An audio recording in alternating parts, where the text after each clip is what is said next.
늙으면 냄새가 난다. 오해하지 마라. 씻지 않아서 나는 땀 냄새나 호라비 냄새를 말하는 것이 아니다. 그것은 물과 비누로 씻어내면 그만이다. 허나 뼛속 깊이 스며든 아집의 냄새, 입만 열면 쏟아지는 독선의 악취는 씻을 도리가 없다다. 이것이 바로 노추, 즉 늙음의 추함이다. 나는 아니다. 나는 젊게 살고 있다. 라고 자위하지 마라. 나이를 먹는다는 것은 필연적으로 고집이 세지고 귀가 어두워지며 혀가 길어지는 과정이다. 인정해야 한다. 육신이 늙는 것은 죄가 아니나 정신이 썩어 악취를 풍기는 것은 명백한 직무유기다. 착각 속에 살지 마라. 지하철에서 자리를 양보받는 것이 대접받는 것이라 생각하는가? 모임에서 훈수를 두면 사람들이 경청한다고 믿는가? 그것은 존경이 아니다. 그것은 약자에 대한 연민이요. 말 많은 늙은이에 대한 회피일 뿐이다. 젊은이들이 고개를 끄덕이는 것은 당신의 말이 옳아서가 아니라 빨리 이 지루한 설교를 끝내고 싶어서다. 사람들이 당신 앞에서 웃는 것은 당신이 유쾌해서가 아니라 비위를 맞춰주고 자리를 뜨고 싶어서다. 이 불편한 진실을 직시하지 못하면 당신은 그저 나이만 먹은 어린아이에 불과하다. 나이는 벼슬이 아니다. 늙음은 계급장이 아니다. 그저 먼저 태어난 죄로 먼저 늙어가는 거스를 수 없는 자연의 섭리일 뿐이다. 그렇다면 묻겠다. 이 썩어가는 늙음의 냄새를 지우고 사람을 끌어당기는 품격의 향기를 입히려면 어떻게 해야 하는가? 복잡한 철학이나 도덕책 따위는 필요 없다. 공식은 단 두 가지다. 입은 닫는다. 그리고 지갑은 연다. 이 단순한 명제를 실천하지 못해 존경을 잃고 고립을 자초한다. 세상에 돈 없는 노인은 서럽지만 입만 살고 지갑을 닫은 노인은 추하다. 반대로 말수를 줄이고 기꺼이 지갑을 여는 노인은 그 자체로 빛이 난다. 이것은 자본주의의 논리가 아니다. 이것은 인간관계의 기본 이치다.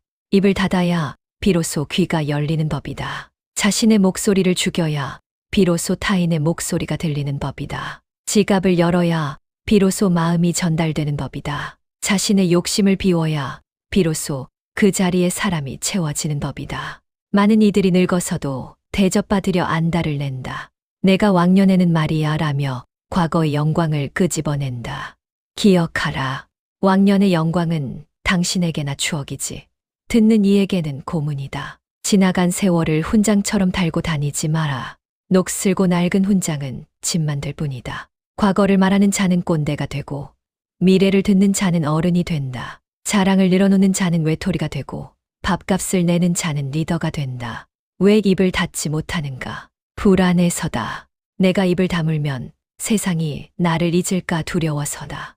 나의 존재감을 확인받고 싶어서 끊임없이 떠들어대는 것이다. 그러나 알아야 한다. 빈 수레가 요란하고 속이 꽉 찬 곡식은 고개를 숙이는 법이다. 진정한 권위는 시끄러운 호통 속에 있지 않다. 무거운 침묵과 너그러운 미소 속에 깃든다.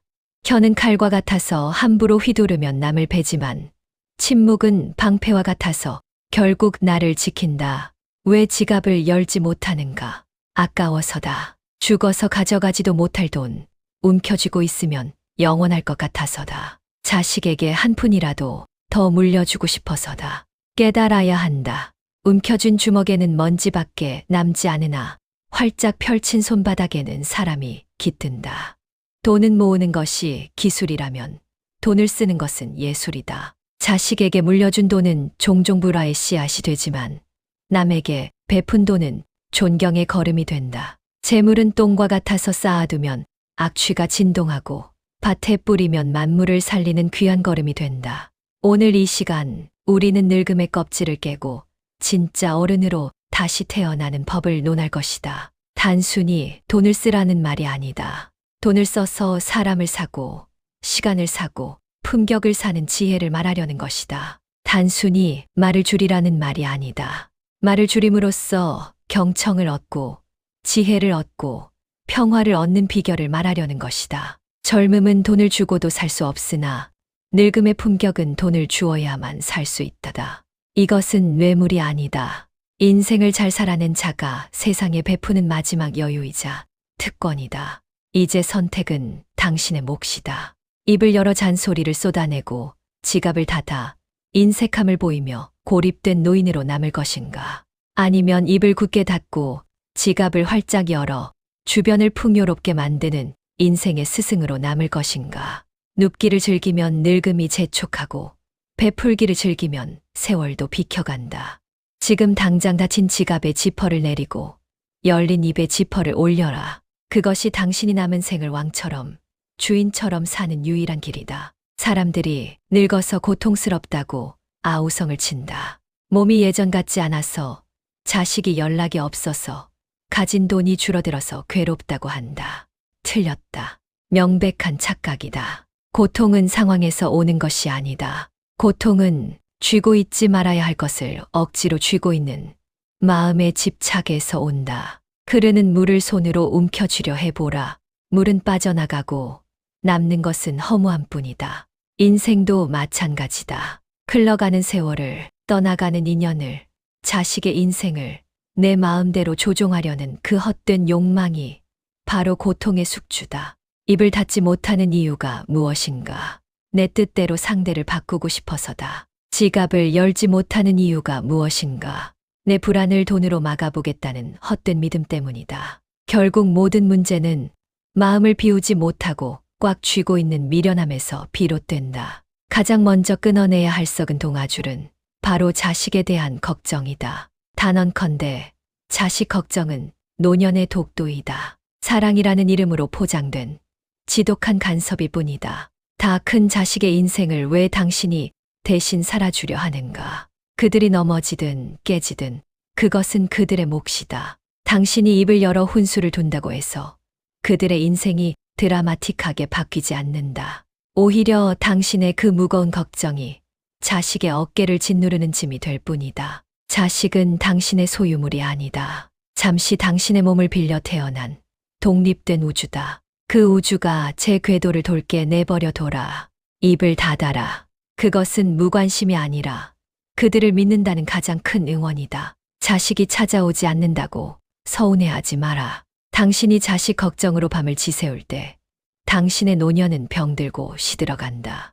자식에게 줄 수 있는 최고의 유산은 통장에 찍힌 몇 푼의 돈이 아니다. 부모가 스스로의 인생을 당당하고 즐겁게 살아가는 모습. 바로 그 뒷모습이다. 머릿속이 복잡한가? 앞날이 불안하고 지난날의 후회가 밀려오는가? 그럴 때일수록 생각의 늪에 빠지지 마라. 고민은 하면 할수록 눈덩이처럼 불어나 당신을 집어삼킬 뿐이다. 번뇌를 없애는 가장 확실한 방법은 생각을 멈추고 몸을 움직이는 것이다. 이것은 진리다. 방바닥에 누워 천장만 바라보며 한숨 쉬지 마라. 그 한숨이 집안의 공기를 탁하게 만들고 당신의 폐를 썩게 만든다. 지금 당장 자리를 박차고 일어나라. 그리고 청소를 시작해라. 창문을 활짝 열어 묵은 공기를 내보내라. 걸레를 들어 방바닥을 닦고 또 닦아라. 단순히 먼지를 닦는 것이 아니다. 마음속에 덕지덕지 붙은 집착의 때를 벗겨내는 의식이다. 눈에 보이는 주변이 깨끗해져야 보이지 않는 마음도 정돈되는 법이다. 쓸모없는 물건들을 과감하게 쓰레기통에 처박아라. 나중에 쓰겠지 하며 모아둔 잡동사니들이 바로 당신의 인생을 막고 있는 혈전이다. 물건을 비워야 공간이 생기고 마음을 비워야 평화가 깃든다. 버리는 행위는 곧 지갑을 여는 연습이기도 하다. 움켜쥐는 손을 펴서 놓아주는 연습.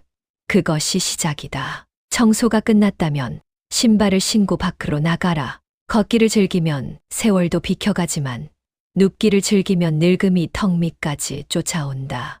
복잡한 생각은 책상머리에서 풀리는 것이 아니다. 두 발이 땅을 딛고 심장이 박동하고 땀방울이 흐를 때 비로소 실타래처럼 꼬인 생각들이 풀린다. 햇볕을 쬐어라. 말라 비틀어진 당신의 생명력에 태양의 에너지를 불어넣어라. 바람을 느껴야 정체된 당신의 기운을 흐르게 하라. 걷는다는 것은 단순히 이동하는 것이 아니다. 나를 가두고 있던 좁은 방, 좁은 생각에서 걸어 나오는 탈출이다. 다리가 아프다고 핑계 대지 마라. 걷지 않아서 아픈 것이다. 몸을 아끼면 똥이 되고 몸을 굴리면 근육이 된다. 죽으면 평생 누워 있을 텐데 벌써부터 누워서 연습할 필요는 없다다. 입을 닫고 몸을 움직여라. 입으로 힘들다, 아프다, 외롭다 떠들어봤자 돌아오는 것은 메아리뿐이다. 차라리 그 입을 다물고 동네 공원을 한 바퀴 더 돌아라. 동네 목욕탕에 가서 묵은 때를 밀어라. 자신을 가꾸는 데 쓰는 시간과 돈을 아까워하지 마라. 쭈글쭈글한 피부는 어쩔 수 없어도 꾀죄죄한 행색은 용서받지 못한다. 단정한 옷차림, 깨끗한 신발, 정돈된 머리카락.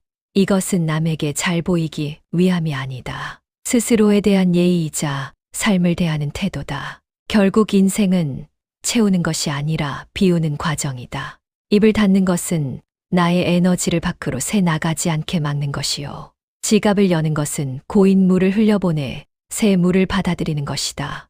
몸을 움직이는 것은 정체된 삶의 파동을 일으키는 것이다. 세상은 고민하는 자의 것이 아니라 행동하는 자의 것이다. 방구석 현자가 되지 말고 거리의 실천가가 되어라. 지식은 입으로 떠들 때 나오는 것이 아니라 손끝과 발끝에서 땀방울과 함께 배어 나오는 것이다. 내일부터 하겠다고 미루지 마라. 내일은 당신에게 보장된 시간이 아니다. 오늘 지금 당장 창문을 열고 이불을 개고 신발끈을 묶어라. 움직여라. 그래야 산다. 그래야 늙음이 추함이 되지 않고 아름다운 마침표를 향해 나아갈 수 있다. 옛 성현 노자가 도덕경에서 이르길 천장지구라 했다. 하늘과 땅이 영원한 이유는 스스로를 위해 살지 않기 때문이다. 하늘은 스스로 높다 말하지 않아도 만물을 덮어주고 땅은 스스로 두텁다 자랑하지 않아도 만물을 싣고 간다. 자연은 말이 없다. 그저 베풀 뿐이다. 그런데 고작 100년도 못 사는 인간이 무엇이 그리 잘났다고 혀를 놀리는가. 입을 닫고 지갑을 여는 행위는 인간이 자연의 이치를 닮아가는 가장 숭고한 수행이다. 기억해야 한다. 말은 할수록 가벼워지고 지갑은 열수록 무거워지는 법이다. 이것은 역설이 아니다. 생존의 법칙이다. 말이 많으면 그 무게가 깃털처럼 가벼워져 아무도 귀담아 듣지 않으나 지갑을 열어 베푸는 자의 침묵은 태산처럼 무거워 모두가 우러러본다. 존경은 강요한다고 얻어지는 것이 아니다. 권위는 목소리 톤을 높인다고 세워지는 것이 아니다. 내가 가진 것을 내어놓을 때 비로소 그 빈 공간으로 타인의 존경이 스며드는 법이다. 많은 이들이 착각한다. 내 주머니에 돈이 줄어들면 내 힘도 줄어든다고 믿는다. 어리석다. 고인 물은 반드시 썩고 흐르지 않는 피는 혈전이 되어 목숨을 끊는다. 돈도 마찬가지다. 움켜쥐고 있으면 종이 조각에 불과하지만 세상 밖으로 흘려보내면 사람을 살리는 피가 된다. 곳간을 닫아 걸면 쥐새끼만 들끓지만 곳간을 활짝 열면 인재가 모여든다. 우리는 빈손으로 왔다. 공수래라 했다.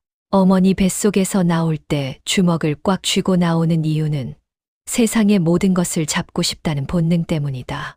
허나갈 때는 공수거라 손을 펴고 간다. 죽은 자의 수위에는 주머니가 없다. 이 명백한 진리를 알면서도 왜 아직도 놓지 못하고 전전긍긍하는가. 마지막 순간 펼쳐진 손바닥 위에 남는 것은 통장 잔고가 아니다. 내가 베풀었던 온기, 내가 샀던 밥 한 끼의 기억, 나로 인해 웃었던 사람들의 얼굴뿐이다. 욕심은 채울수록 목마르고 나눔은 비울수록 차오르는 법이다. 갈증난 놈이 소금물을 들이켜듯 욕심은 끝이 없다다. 더 가지려 할수록 더 초라해진다. 반면 베풀면 신비롭다. 내 것을 주었는데 내 마음이 풍요로워진다. 지갑을 열어 계산을 마친 뒤 당당하게 문을 나서는 그 뒷모습을 상상해보라. 그 순간만큼은 늙고 병든 노인이 아니다. 세상을 호령하는 군주와 다를 바 없다. 베푸는 자가 곧 주인이다. 얻어먹는 자는 비굴해지고 사는 자는 당당해진다. 이것이 자본이 주는 유일한 축복이자 권력이다. 왜 그 달콤한 권력을 포기하고 구석에서 눈치나 보는 짐짝이 되려 하는가. 지금 늙어가는 이 시점이야말로 인생의 진짜 승부를 볼 때다. 젊은 날에는 먹고 살기 바빠 아등바등 살았다 쳐도 이제는 품승부해야 한다. 얼굴의 주름은 세월이 만든 계급장이지만 마음의 주름은 욕심이 만든 흉터다. 지갑을 여는 것은 그 흉터를 지우는 레이저 시술과 같다. 아까워하지 마라. 자식에게 물려줘 봤자 그 돈 때문에 형제끼리 애상하고 법정 싸움만 난다. 차라리 그 돈으로 지인들에게 혹은 어려운 이웃에게 밥을 사고 술을 사라. 자식에게는 돈 대신 우리 부모님은 참 멋지게 사시다 가셨다는 자부심을 물려주는 것이 100번 낫다. 움켜쥔 손은 먼지를 잡지만 펼친 손은 사람을 얻는 법이다. 고독사를 두려워하지 말고 고립된 삶을 두려워해라. 주변에 사람이 없는 것은 세상 탓이 아니다. 당신이 지갑을 닫고 입만 열었기에 사람들이 질려서 떠난 것이다. 이제라도 늦지 않았다. 사람을 모으고 싶다면 꿀을 발라라. 인생의 꿀은 달콤한 언변이 아니라 기꺼이 내어주는 넉넉함이다. 꽃이 향기를 내뿜어야 나비가 날아들듯 노인이 덕대을 베풀어야 사람이 꼬인다. 돈 몇 푼으로 사람의 환심을 사는 것이 속물적이라 비난하지 마라. 마음도 표현해야 하는 것이고 그 표현의 가장 확실한 수단이 물질이다. 성인군자 흉내 내지 마라. 우리는 신이 아니다. 밥 사주는 형님이 좋고 술 사주는 누님이 좋은 것이 인간의 본성이다. 그 본성을 거스르려 하지 말고 이용해라. 비장한 각오로 남은 생을 마주해라. 우리는 지금 석양 앞에 서 있다. 해가 진다고 슬퍼할 것이 아니라 가장 붉고 찬란하게 타오를 준비를 해야 한다. 노년의 아름다움은 더 이상 잃을 것이 없다는 대담함에서 나온다. 눈치 보지 마라. 아끼지 마라. 그리고 침묵해라. 산이 묵묵히 제 자리를 지키며 숲을 키우듯 그렇게 묵직하게 존재해라. 입을 닫으면 실수가 줄어들고 지갑을 열면 원망이 사라진다. 이 간단한 공식 하나면 남은 인생은 축제가 된다. 더 이상 왕년의 내가를 외치지 않아도 사람들이 당신을 인생의 스승으로 모실 것이다. 이것이야말로 늙음이 누릴 수 있는 최고의 사치이자 마지막으로 보여줄 수 있는 인간의 위엄이다. 주먹을 불끈 쥐고 다짐해라. 나는 인색한 노인으로 늙어 죽지 않겠다. 나는 베풀고 나누고 묵묵히 미소 짓는 거인으로 남겠다. 그 결심 하나가 당신의 내일을, 아니 당신의 마지막을 전설로 만들 것이다. 지금까지 쏟아낸 이 말들을 그저 좋은 소리로 듣고 흘리지 마라. 귀로만 듣고 몸이 움직이지 않는다면 그것은 지식이 아니라 소음 공해일 뿐이다. 오늘 변하지 않으면 내일도 똑같다. 오늘도 입을 열어 불평하고 지갑을 닫아 인색하게 군다면 내일 당신을 기다리는 것은 차가운 고독과 사람들의 뒷담화뿐이다. 변화는 내일 새벽에 오는 것이 아니다. 변화는 지금 이 순간 당신의 결단과 함께 시작되는 것이다. 돈이 있어야 쓰지라는 비겁한 변명은 집어치워라. 없는 살림에도 콩 한 쪽 나누던 시절이 있었다. 문제는 통장의 잔고가 아니라 굳게 닫힌 마음의 빗장이다. 커피 한 잔, 국밥 한 그릇 살 돈이 없어서 못 사는 것이 아니다. 마음의 여유가 없고 베풀매 기쁨을 모르기에 못 사는 것이다. 인색함은 습관이고 베풀면 연습이다. 연습하지 않으면 평생 구두쇠라는 감옥에 갇혀 돈을 깔고 앉은 채 외롭게 죽어갈 뿐이다. 지금 당장 전화기를 들어라. 습관처럼 자식에게 걸어 밥은 먹었냐, 언제 오냐 묻지 마라. 그 통화 버튼을 누르려던 손을 멈춰라. 대신 오랫동안 연락하지 못했던 친구 혹은 서먹해진 지인에게 전화를 걸어라. 그리고 단호하게 말해라. 나오시게. 내가 따뜻한 밥 한 끼 사겠네. 이유는 묻지 말고 조건도 달지 말고 그저 베풀기 위해 불러내라. 그 전화 한 통이 당신을 고립된 노인에서 존경받는 어른으로 바꾸는 신호탄이 될 것이다. 기억하라. 오늘의 인색함은 내일의 고독을 부르고 오늘의 넉넉함은 내일의 풍요를 부른다. 입을 닫으면 평화가 찾아오고 지갑을 열면 사람이 찾아온다. 남은 생을 초라한 독방에서 보낼 것인가? 아니면 따뜻한 사랑방에서 보낼 것인가? 선택은 오직 행동으로만 증명된다. 더 이상 주저하지 마라. 입은 무겁게, 손은 가볍게, 욕심은 비우고, 인심은 채우고, 그렇게 물 흐르듯 바람 불듯 넉넉하게 살다 가라. 그것이 당신이 세상에 남길 수 있는 가장 위대한 유산이자 남은 생을 지키는 유일한 길이다.